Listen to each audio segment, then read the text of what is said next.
One of the most popular diploma in engineering course is computer engineering. 2026 में diploma computer engineering करने का सोच रहे हो इंडिया में, बहुत अच्छा डिसीजन है। इससे रिलेटेड सारी इंफॉर्मेशन को सुन लेते हैं 3 मिनट के अंदर। 10th के बाद कर सकते हो या 12th के बाद? ऑफ कोर्स 10th के बाद भी कर सकते हो। 10th आपका एक रिकॉग्नाइज्ड बोर्ड से हुआ होना चाहिए। 12th के बाद कर रहे हो तो लैटरल एंट्री के थ्रू एडमिशन मिल जाएगा सेकेंड ईयर में, या पॉलिटेक्निक डिप्लोमा होल्डर जो हो तो भी कर सकते हो। एलिजिबिलिटी क्राइटेरिया में सबसे पहले मिनिमम पासिंग मार्क्स आपके 10th में 35% से 45% आए हुए होने चाहिए।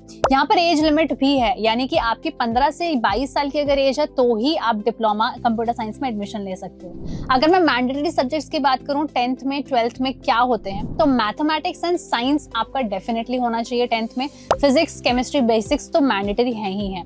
अगर मैं बात करूँ 12th की, तो 12th में ऐसा कोई सब्जेक्ट क्राइटेरिया नहीं है, आपका डायरेक्टली एडमिशन हो सकता है 12th के बाद। अगर मैं बात करूं ड्यूरेशन क्या रहता है, कंप्यूटर साइंस डिप्लोमा कर रहे हो 3 इयर्स का 6 सेमेस्टर्स। लैटरल एंट्री में एडमिशन हुआ है तो सिर्फ 4 सेमेस्टर होंगे और सिर्फ 2 साल होगा।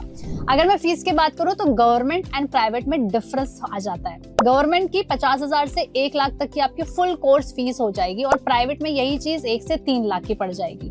स्पेशलाइजेशंस जो आपको डेफिनेटली टारगेट करने चाहिए या अपनी यूनिवर्सिटी कॉलेजेस से मांगना, artificial intelligence, cloud computing, cyber security and mobile application development, इसमें तो अपना करियर बनाना ही है। अगर आपका डिप्लोमा कंप्लीट हो जाता है तो क्या ऑप्शंस खुल जाएंगे? हायर एजुकेशन, लैटरल एंट्री से बीटेक में एडमिशन ले लो, कंप्यूटर इंजीनियरिंग कर लो या फिर कंप्यूटर साइंस रिलेटेड कुछ भी कर सकते हो। प्राइवेट एंड पब्लिक गवर्नमेंट दोनों ही जॉब्स अपॉर्चुनिटीज आपके लिए खुल जाएंगे। कौन कौन से जॉब रोल्स आपको टारगेट करने चाहिए? Cyber security analyst, cloud support specialist, data analyst and अगर डिजिटल फोरेंसिक टेक्नीशियन बन सकते हो तो प्लीज इन 4 रोल्स को डेफिनेटली टारगेट करना।